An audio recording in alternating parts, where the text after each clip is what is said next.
Hello everyone, happy tracking sa inyo. Good morning. Good morning. April 1 at guys, holiday. Ayan. So, most sa mga yard ayan, gaya nito. Sarado para makawala mga tao. No. Dahil nga guys, patapos na yung kanilang fasting.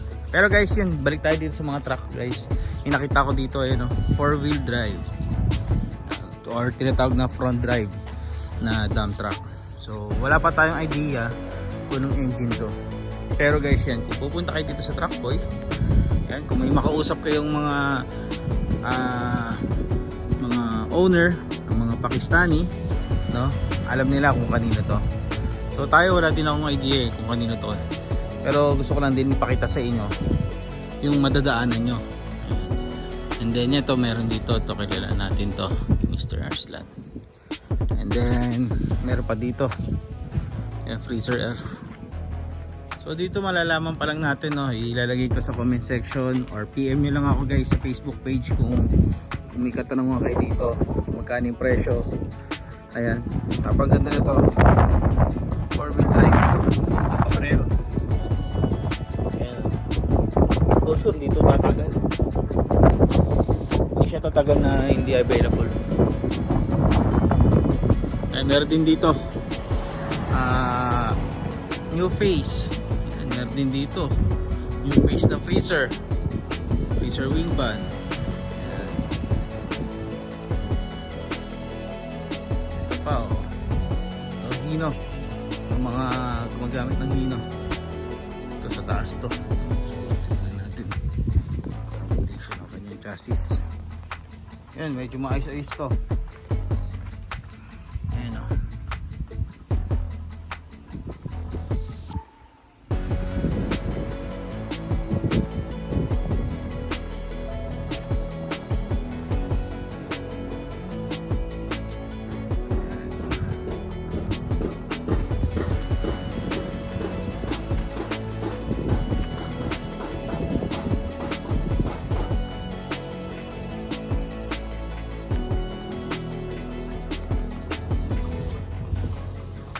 Tapos, ayan.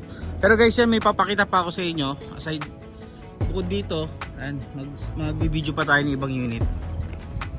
Hello everyone, ayan. So, yung 4-wheel drive na yun guys, kay Boss G-Mex yun.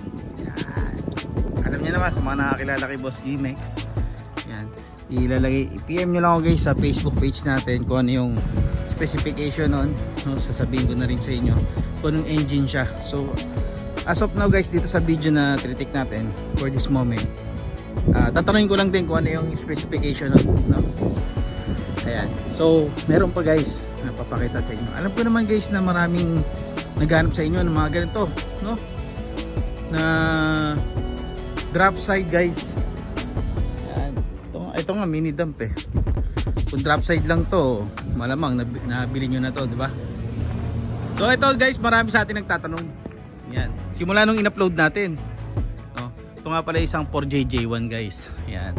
Actually 10 to 12 feet nga lang Pero kung tatansyahin ko to guys, 12 feet to Ayun, drop side 4JJ1. Napakaganda. Yan, no? So alam nyo guys, kung magtatanong kayo ng presyo, and abot din to siguro mga 750 pag ready na kayo guys. Dahil nga napakadalang lang din dumating sa kanya ng ganito. Kunin natin.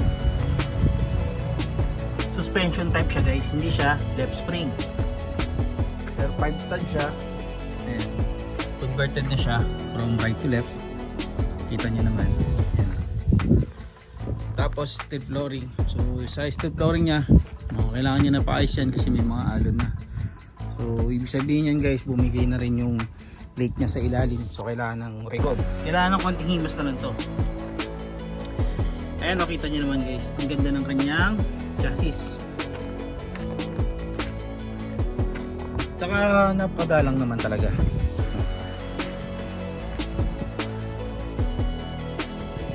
Drop side 4JJ1 Zuzu.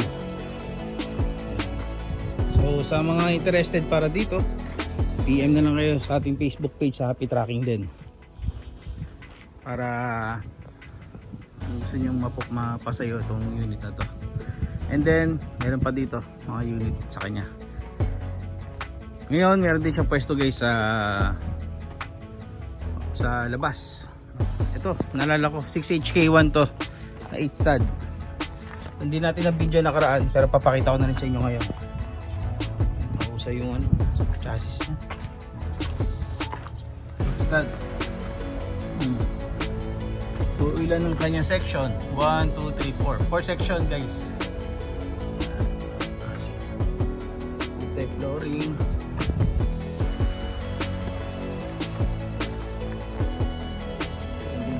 Wala pa ako idea sa presyo na to guys.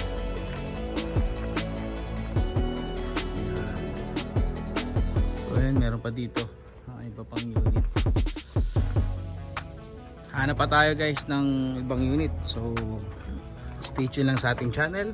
Maraming salamat. Nga pala guys, nandito tayo sa Truckboy, no? Truckboy Subitan.